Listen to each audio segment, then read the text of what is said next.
Cameron Saaiman, who I called Cameron Saaiman like 5 times a few days ago. Cameron Saaiman had a big win over Steven Koslow. This was an awesome fight. Koslow looked good in round one, which I did feel vindicated betting on the round one submission prop.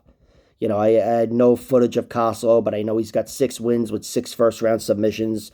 And knowing he's a jiu-jitsu guy, especially an unorthodox 10th planet guy with the mission control and all that horseshit, first-round submission was the right play.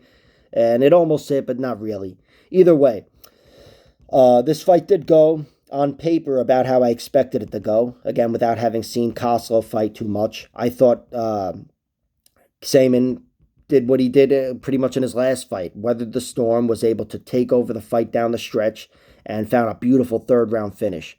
I did think Saaiman was a little too engaging on the ground in a few different moments. And the guy, look, he's skilled, Saaiman, clearly, on the ground. He was able to survive and able to get his own offense in. But I did think in moments he should have been trying to beat Koslow up. Instead, he was throwing his hooks in and engaging in grappling. But I think it paid off, though, and he's the smarter guy than I am. He knows his stuff better than I know his stuff, because he sucked the life out of Steven Koslow with taking his back and working him over on the ground.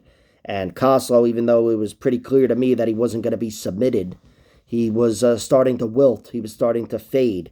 And Cameron, as we saw in his Dana White's Contender Series fight, he's a guy that, I really respect at a young age. His composure, his cardio, his grit, and that all came through for him, inside of round 3 there. They were still grappling deep into the fight, but then deep into the round 3. And I forget how they got stood up or whatever in that last moment there. But when they ended up on their feet, he just poured it on. He poured it on, and Koslow, who was busy grappling, I think he forgot he was in the middle of an MMA fight, and he just got battered. He was too tired to do anything about it, and Cameron took him out in round 3. So 2 consecutive round 3 finishes, and, I don't know if you'd call them comebacks or whatever, but competitive fights and good opponents.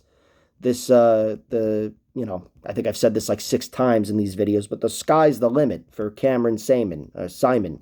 Really, to win like that twice, consecutive third-round knockouts and competitive fights over what I think is pretty good competition, it's really impressive, and I'm happy for the kid. And Steven Koslow, even though, he lost, faded, and whatever, he seems like an exciting fighter, and I'm hoping they keep him around. I'd love to see this guy fight again, especially because that's how we're getting, it's actual footage we can watch, because you can't watch his other footage.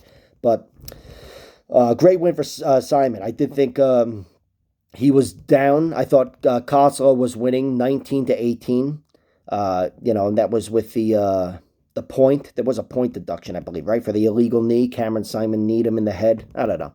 It was so long ago at this point, I can't remember the fight. But I remember thinking it was a comeback victory. He was down on the cards, and he did what he needed to do. So even though it wasn't like a Billy Quarantillo type of comeback, on paper, certainly, it was a comeback. And regardless, he got it done in round 3, which is my favorite type of finish. Last round finish, whether it's round 3 or round 5. All right, that's it for me. Like, share, subscribe, all that horse shit, and check out my other videos.